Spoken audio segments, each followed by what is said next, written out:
Oke, live streaming ini tampilannya kurang lebih seperti tampilan screenshot yang ditampilin di slide-nya teman-teman gitu ya. Jadi live streaming merupakan salah satu cara yang bisa digunakan teman-teman untuk mempromosikan produknya secara live gitu ya ke audiensnya teman-teman gitu ya. Biasanya di live streaming itu yang bisa dilakukan oleh teman-teman adalah nge-review produk, kemudian promote produk, kemudian ngasih tampilan produknya gitu ya.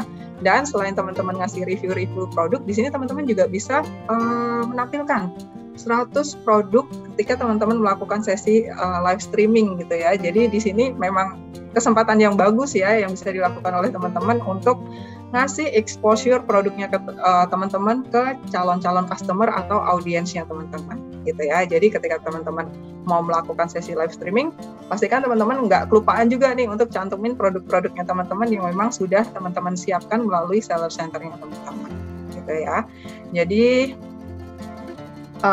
teman-teman bisa lihat nih contoh gambaran ketika seller melakukan live streaming. Mereka kasih lihat produknya, kemudian di halaman live streaming yang di sisi audiensnya atau calon customernya, mereka bisa lihat-lihat juga nih list-list produk yang memang udah teman-teman siapkan gitu ya. Nah, ketika teman-teman melakukan live streaming, nah ini beberapa poin yang bisa disiapkan sama teman-teman ya. Cantumkan produk-produknya teman-teman.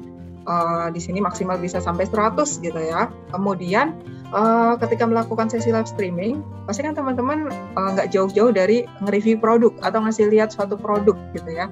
Nah, ketika teman-teman memperagakan atau mereview suatu produk, nah di sini adalah kesempatan teman-teman untuk kasih promosi lebih nih untuk produknya teman-teman.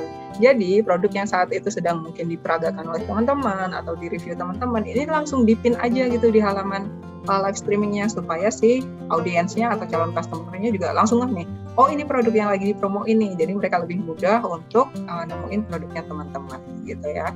Kemudian supaya interaksinya juga oke, nah itu baca-baca nih komentar dan pertanyaan yang masuk gitu ya, supaya terlihat lebih hidup gitu ya, dan teman-teman kelihatan ada interaksi dengan audiensnya. Nah ini contoh interaksi yang bisa dilakukan oleh teman-teman ketika melakukan sesi live streaming gitu ya.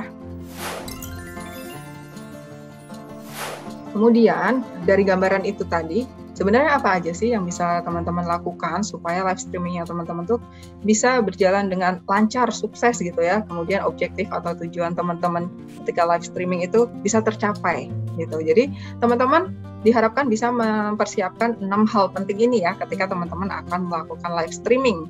Yang pertama itu judul dan cover live, kemudian yang kedua menambahkan list produk, kemudian yang ketiga atur promosi, yang keempat promote live, kemudian yang kelima pengaturan kamera dan pencahayaan, nah ini penting juga. Lalu yang terakhir itu membuat skrip gitu. Nah ini boleh ya di screenshot atau dicatat langsung nih sama teman-teman.